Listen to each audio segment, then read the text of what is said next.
Okay, kita baca sikit dosa-dosa yang dia anggap biasa.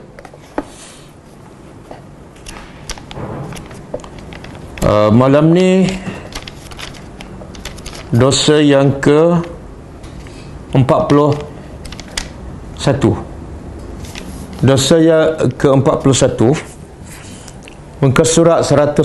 Siapa yang ada buku boleh buka muka surat 115. Iaitu dosa kesaksian palsu. Menjadi saksi yang palsu. Dia tak tahu apa-apa, orang panggil bagi duit supaya jadi saksi, dia pun ini dosa antara dosa yang terbesar.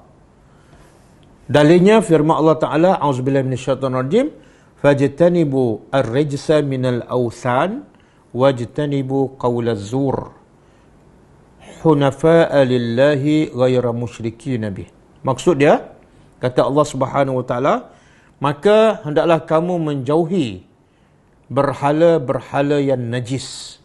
Jangan semua berhala sebab ia adalah najis. Dan yang kedua, jauhilah perkataan-perkataan dusta. Qaulaz zur, kata-kata dusta, kata-kata bohong, termasuklah menjadi saksi bohong.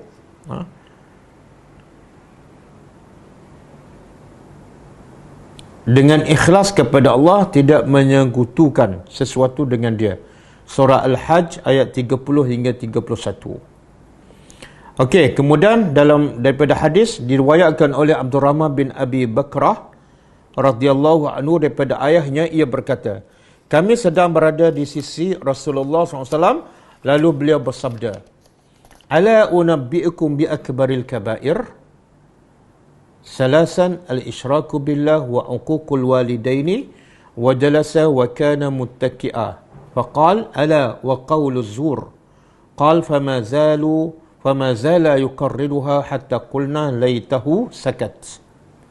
Maksud dia, Nabi bersabda, Nabi bersabda kepada para sahabat, hendakkah aku tunjukkan, aku bagi tahu pada kamu tentang 3 dosa yang terbesar.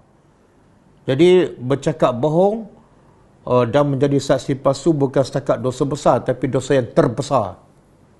Akbarul kabair. Maka Nabi pun bagi tahu 3 dosa yang terbesar. Pertama, syirik pada Allah. Yang kedua, derhaka pada orang tua.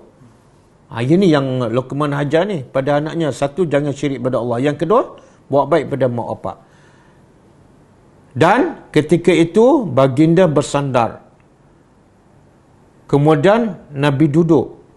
Mula-mula bersandar. Kan Nabi kata 3 dosa terbesar kan.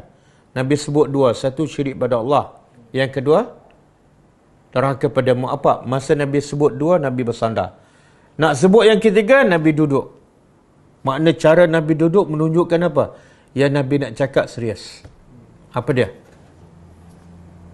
Ketahuilah, dan iaitu perkataan dusta. Dan sahabat kata lagi, ia berkata, dan Rasulullah SAW masih terus mengulangi. Nabi ulang lagi kata-kata dusta. Kata-kata dusta. Maka sahabat kata, moga-moga Nabi berhentilah. Makna bila sebut kata-kata dusta, Nabi ulang berkali-kali menunjukkan apa? Dosa ni sangat-sangat besar. Kenapa?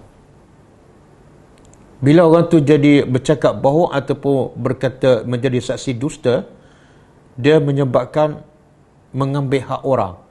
Orang tu patut dapat, contohlah, dia jadi saksi tentang tanah kan, kepada seorang kawan dia yang bercakap bohong. Maka dengan sebab dia jadi saksi dusta, orang yang sepatut dapat hak tanah tak dapat. Kan? Jadi orang tu akan dizalimi. Sebab tu Nabi sebut berkali-kali.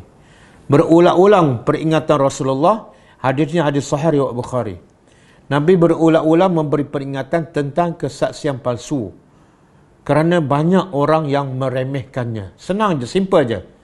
Boleh tak tolong jadi saksi saya? Saksi apa nak? Boleh je. Tak payah banyak soal. Saya bagi 100. Terus dia cakap kan, walaupun dia tak tahu apa-apa. Ramai orang pandai remeh. Di samping banyak faktor yang mengakibatkan kesaksian palsu. Misalnya kerana permusuhan, kerana dengki dan sebagainya. Juga kerana kesaksian palsu mengakibatkan berbagai bentuk kerusakan di atas muka bumi. Berapa banyak orang yang kehilangan hak-haknya hanya kerana kesaksian palsu. Berapa pula penganiayaan yang menimpa orang-orang yang tak berdosa disebabkan kesaksian palsu, atau seseorang mendapatkan sesuatu yang bukan haknya, atau dinisbahkan kepada nasab yang bukan nasabnya. Semua itu hanya disebabkan oleh kesaksian palsu. Kemudian kata penulis lagi, termasuklah menganggap enteng masalah ini adalah apa yang dilakukan oleh sebahagian orang di pengadilan ketika dalam mahkamah. Ramai juga mula-mula nak menjadi saksi, dia bersumpah, tapi akhirnya dia bercakap bohong dengan mengatakan orang yang ia temui, jadilah saksi untukku. Kadang-kadang saksi itu dah ambil tepi jalan je. Jadilah saksi untuk aku, nanti aku akan menjadi saksi untuk kamu pula. Maka laki-laki itu pun memberi kesaksian atas perkara yang dia sendiri tidak mengetahui. Misalnya memberi kesaksian tentang pemilikan tanah, rumah ataupun keterangan kelakuan peribadi.